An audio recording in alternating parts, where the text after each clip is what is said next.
नमस्कार।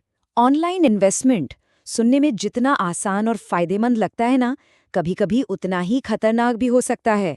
आज हम एक ऐसे ही केस को गहराई से समझेंगे जिसमें पुणे के एक सीनियर मैनेजर ने सिर्फ 2 महीने के अंदर अपने लगभग 1 करोड़ रुपए गंवा दिए। चलिए इस पूरे स्कैम को परत दर परत खोलते हैं। 97,50,000 रुपए, ये कोई छोटी मोटी रकम नहीं है। ये एक इंसान का सिर्फ 2 महीने में हुआ नुकसान है। सोचिए, अप्रैल से मई के बीच इतनी तेजी से ये पूरा जाल बुना गया कि पीड़ित को अंदाजा तक नहीं हुआ कि उनके साथ क्या हो रहा है। तो ये कहानी है पुणे में काम करने वाले एक 47 साल के सीनियर आईटी मैनेजर की। अब देखिए, एक ऐसा इंसान जो दिन रात टेक्नोलॉजी के बीच रहता है, वो भी एक बहुत ही चालाकी से बुने गए जाल का शिकार हो गया। इससे एक बात तो साफ है कि इन धोखेबाजों के निशाने पर कोई भी आ सकता है। और ये कोई मामूली धोखाधड़ी नहीं थी, मतलब ये कोई ऐसा वैसा स्कैम नहीं था। ये एक प्रोफेशनल तरीके से चलाया गया पूरा ऑपरेशन था, जो खास तौर पर उन लोगों को टारगेट करता है जिनके पास निवेश करने के लिए एक अच्छी खासी रकम होती है। तो सवाल ये उठता है कि आखिर ये सब शुरू कैसे हुआ। अक्सर इतने बड़े स्कैम की शुरुआत एक बहुत छोटे से लालच से होती है। आइए देखते हैं कि इन स्कैमर्स ने अपना पहला कदम कैसे रखा। ये तरीका सुनने में बहुत सिंपल लगता है, लेकिन ये बहुत ज्यादा असरदार है। सब कुछ शुरू होता है एक अनजान व्हाट्सएप ग्रुप से। वहां पर रातों रात अमीर बनने के बड़े बड़े मुनाफे के सपने दिखाए जाते हैं और फिर एक नकली ट्रेडिंग ऐप का लिंक देकर उसे डाउनलोड करने को कहा जाता है। बस यहीं से धोखे का जाल कसना शुरू हो जाता है। और इस पूरे धोखे का जो सबसे बड़ा हथियार था, वो था ये नकली ऐप।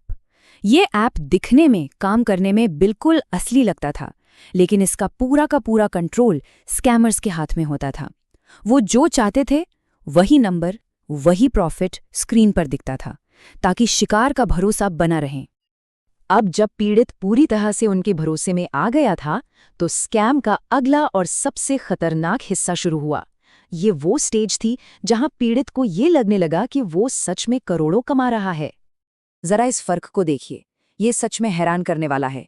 एक तरफ थी हकीकत, यानी 97.5 लाख रुपए का असली इन्वेस्टमेंट जो पीड़ित के बैंक अकाउंट से जा चुका था, और दूसरी तरफ था एक मीठा सा धोखा, 4 करोड़ रुपए का नकली मुनाफा जो सिर्फ ऐप पर दिखाया जा रहा था ताकि उनसे और ज्यादा पैसा लगवाया जा सके। शुरुआत हमेशा की तरह छोटी रकम से हुई, सिर्फ विश्वास जीतने के लिए। फिर जैसे ही भरोसा बना, स्कैमर्स ने उन्हें बड़े बड़े महंगे शेयरों और आईपीओज में पैसा लगाने के लिए उकसाना शुरू कर दिया। और देखते ही देखते पीड़ित ने लगभग 1 करोड़ रुपए कई अलग अलग ट्रांजैक्शंस में ट्रांसफर कर दिए। तो ये इतना सारा पैसा आखिर गया कहाँ? जब पुलिस ने जांच शुरू की तो एक बहुत ही उलझे हुए नेटवर्क का पता चला, जिसे सिर्फ इस चोरी के पैसे को ठिकाने लगाने के लिए ही बनाया गया था। ये जो 97.5 लाख रुपए थे, ये किसी एक बैंक अकाउंट में नहीं डाले गए। इस रकम को पुलिस की नजरों से बचाने के लिए पूरे 6 अलग अलग बैंक अकाउंट्स में घुमाया गया। और ऐसे अकाउंट्स को कहते हैं म्यूल अकाउंट्स। मतलब ये वो बैंक खाते होते हैं जो होते तो किसी और के नाम पर हैं, लेकिन उनका इस्तेमाल सिर्फ गैर कानूनी पैसों को इधर से उधर करने के लिए होता है, ताकि असली अपराधी तक कोई पहुंच ही ना पाए। पुलिस की जांच में कुछ लोगों के नाम भी सामने आए हैं, जैसे कि कोल्हापुर का एक 25 साल का लड़का और पुणे का संतोष रूपनार, जिसे गिरफ्तार भी कर लिया गया है।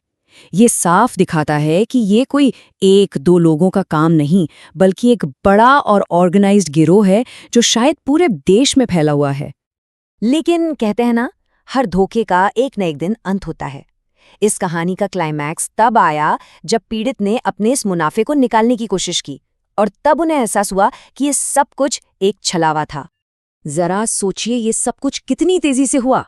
अप्रैल में निवेश की शुरुआत हुई और मई खत्म होते होते पीड़ित के लगभग 1 करोड़ रुपए डूब चुके थे। असलियत का पता तो तब चला जब उन्होंने अपने शेयर बेचने की कोशिश की और स्कैमर्स ने फौरन उनका अकाउंट ही ब्लॉक कर दिया। और फिर स्कैमर्स ने अपना आखिरी दाव खेला।